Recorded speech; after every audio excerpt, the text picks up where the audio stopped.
Never miss an episode of Create, Build, and Manage Daily again. Subscribe to our podcast and listen on the go. Rose Fenton is the co-founder of Divergent Mind Collective, which is on a mission to help the neurodivergent community, their caregivers, and educators. Rose, welcome to the show. Hi, Scott. Thank you for having me. It's a pleasure to be here today. No, we appreciate your time tonight for sure. For our viewers not familiar with this term, can you explain what neurodivergent means? Of course. Neurodivergency is a neurological difference in the brain that impacts how a person processes information, sensory information, visual information, cognitive information. It's just another form of diversity is how we look at it. And now you and your business partner are both moms of neurodiverse children. So talk about your own experience and how that led to starting this organization. Well, I'm Rose Fenton. My business partner, her name is Sonia Braidwood, and we began our business in earnest a couple of years ago. Sonia and I met at the school that we were working at many, many years ago, and she did not have kids yet, but I had a son at the school, and he had some challenges that I was very vocal about, and I've always been very vocal about. And so when Sonia got married and then she had a child, she and I would touch base frequently about what issues she was seeing with her son, who is 7 right now. And just for reference, my son is 20. So I have some years experience on her, and I was happy to share with her and happy to talk to her. We grew together as moms on our journey with our children, and we provide support to each other. We're sounding boards. We're great researchers, so we're always looking for new things, new information, new science, and we share that with each other.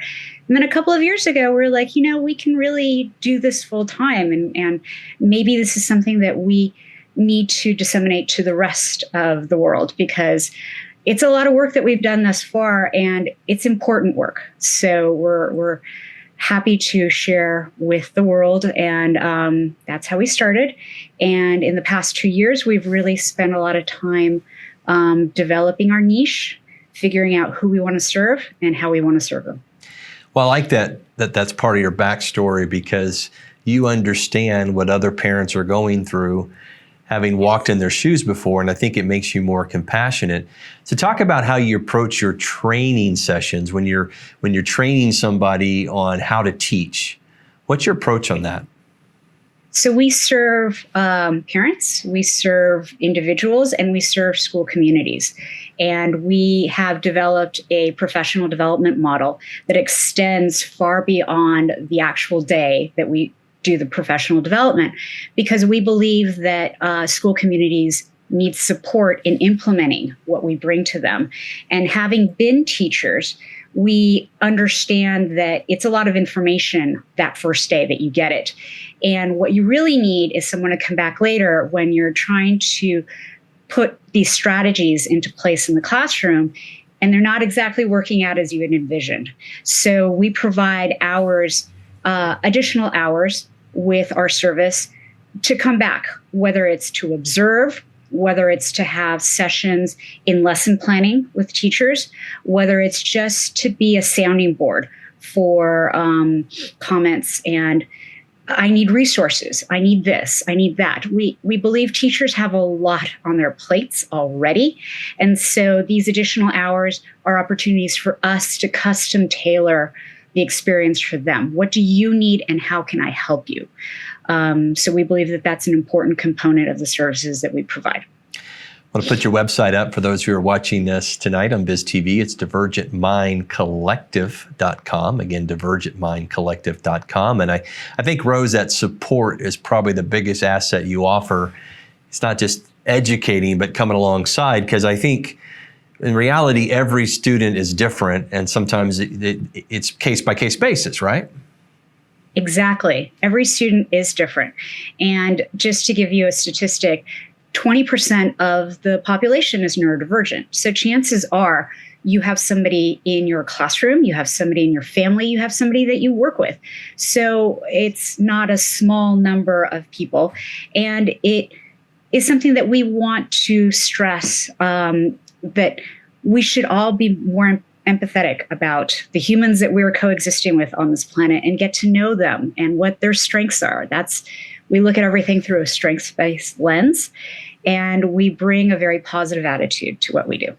That's great advice for business leaders, as you mentioned, probably working with some. Let's talk about the caregivers for a moment. So what advice do you have for the caregivers tonight? Maybe they're hearing your plan for the first time. They need a word of encouragement from you. Of course they do, because we have all been there, especially at the very beginning, where we have a child and they're not doing what we see other children doing. If you're at the park, or if you're at a play date, or if you're at a birthday party, and you look around and your child isn't exactly doing what other kids are doing.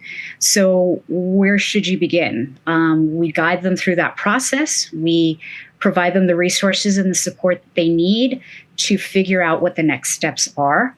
And we hold their hand sometimes, because it can be very emotional. It's a very emotional time for everyone. We teach communication skills because we believe that those are very important. Parents, especially at first with new diagnoses, are the mouthpieces for their family. They are the ones that communicate with the teachers, with the therapists, with the doctors. They're the ones that communicate with their family. And essentially, they also communicate with their child. Moving forward, they are passing along that baton of self-advocacy to their child to be able to communicate to the world what's going on with them. So we guide them through that process. That's great. Got about 45 seconds left. So what is next for your organization? You've been at it a couple of years. What do you hope to see happen next?